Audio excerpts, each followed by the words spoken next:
திருச்சிற்றம்பலம். திருச்சிற்றம்பலம். இல்லக விளக்கது இருள் கெடுப்பது, சொல்லக விளக்கது சோதியுள்ளது, பல்லக விளக்கது பலரும் காண்பது, நல்லக விளக்கது நமச்சிவாயவே. திருச்சிற்றம்பலம். திருச்சிற்றம்பலம். மாவிளக்கு உணர்த்தும் தத்துவங்கள் என்ன தெரியுமா? நாங்கள் போய் மாவிளக்க போட்டுட்டு வாரோம், அது இந்த தத்துவம் என்னன்னு எங்களுக்கு தெரிய வேண்டும். மனித வாழ்வையும் இந்த பிரபஞ்சத்துக்கும் உள்ள தொடர்பையும் பற்றி சிந்திக்க விரும்புபவர்களுக்கு பல விஷயங்களை அள்ளித் தருவது வேதாந்தம். ஆத்மா பிரம்மம் ஆகிய விஷயங்கள் பற்றியும் உபநிடதங்கள் ஆழமாக பேசுகின்றன. உபநிடத சிந்தனைகள் ஆத்மாவை பற்றி விளக்குவதற்கு முன்பு நம் உடலை பலவாறாக பகுக்கின்றன. மனித உடலை 5 கோஷங்களாக பிரித்து பார்க்கும் ஒரு பகுதியே தைத்திரிய உபநிடத்தில் வருகிறது. பஞ்சகோஷங்கள் என்று இவை குறிக்கப்படுகின்றன. கோஷம் என்றால் உரை, பஞ்ச என்றால் 5. அன்னமய கோஷம், பிராணமய கோஷம், மனோமய கோஷம், விஞ்ஞானமய கோஷம், ஆனந்தமய கோஷம் ஆகியவையே இந்த கோஷங்கள். இவற்றை பற்றி சுருக்கமாக பார்ப்போம். அன்னமய கோஷம், அதாவது அரிசி, அன்னம். நம் ஸ்தூல உடல் அன்னமாவது உணவால் தோன்றி உணவால் வளர்ந்து உணவின் மூலமாகிய மண்ணில் சிதைந்து அழிகிறது. இதுவே அன்னமய கோஷம் எனப்படுகிறது. பிராணமய கோஷம் மாவிளக்கில் உள்ள அக்கினியை எரிய உதவும் காற்று, வாயு, அதாவது காற்று. உடலில் உள்ளும் புறமும் இருக்கிறது. உடலுக்குள் இம்மூச்சு காட்டாக உள்ளது. இதன் இயக்கத்தாலேயே உடலின் எல்லா உறுப்புகளும் இயங்குகின்றன. இதன் மூலம் செயலாற்றும் புலன்கள், உயிர் வாழ்வதற்கு அவசியமான உள்ளுறுப்புகள், அவற்றின் இயக்கங்கள் ஆகியவை பிராணமய கோஷம் என வகைப்படுத்தப்படுகின்றன. அண்டிபடிங்கோ.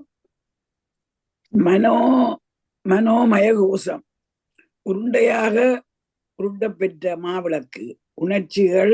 உணர்ச்சிகளுக்கு ஆதாரமான மனம், அதன் பல்வேறு அடுக்குகள், செயற்பாடுகள் ஆகியவை மனோமய கோஷம் எனப்படும். விஞ்ஞானமய கோஷம் நெய்யும் நெருப்பும். நெருப்பு எரிய நெய் தீர்ந்துவிடும். நெய் தீர்ந்தால் திரி எரிந்து சாம்பலாகும். அறிவின் இந்த இயல்புகளும் செயற்பாடுகளும் அடங்கிய உரை விஞ்ஞானமய கோஷம் எனப்படும். எல்லாமே சேர்ந்ததுதான் நம் வாழ்வு. ஹெடிங்க நீர் சொல்றேன் ஒரு நாளுமே. ஆனந்தமய கோஷம். ஆனந்தமய கோஷம் வெல்லம் அரிசியுடன் ஒன்று சேர்ந்து நிலை மாறி தோன்றும். வெல்லம் இனிப்பை தந்து ஆனந்தம் நல்கும். ஆனந்தமய கோஷம் வெள்ளத்தோட சேர்றதுதான் ஆனந்தமய கோஷம்னு சொல்லி போட்டாரா?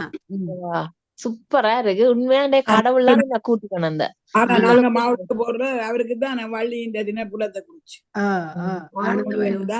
முருகனுக்கு தானே மாவிளக்கு போடுறோம். ஆமா, இப்பதான் எல்லாம் விளங்குது. ஆனந்தமய கோஷம் என்பது இந்த அடுக்குகளுக்கெல்லாம் அப்பாற்பட்டிருக்கும் நிலை. இந்த நிலையை உணர்வதும் அடைவதும் ஆன்மீகத்தின் லட்சியம் என்று சொல்லலாம். மனித வாழ்வு என்பது இவை 5ஐயும் உள்ளடக்கியது. எல்லாமே சேர்ந்ததுதான் நம் வாழ்வு என்பதையும், எந்த ஒன்றுடனும் நாம் நின்றுவிடக் கூடாது என்பதையும் அனுபவ பூர்வமாக உணர்பவர் எல்லா கோஷங்களையும் தாண்டி ஆனந்தமய கோஷத்தை உணர முடியும் என்பது இதன் உட்பொருள். தீபச் சுடரில் 3 தேவியர்களும் பிரசன்னமாகி அருள் புரிகின்றனர். சுடர் லட்சுமியாகவும், ஒளி சரஸ்வதியாகவும், பார்வதியாகவும் கருதப்படுகிறதோ. மாவிளக்க பார்க்கவே ஒரு சந்தோஷமா இருக்கு. பார்க்கவே மாவிளக்கு உணர்த்தும் தத்துவம். மாவிளக்கு அது கொஞ்சம் தட்டையா போடும்.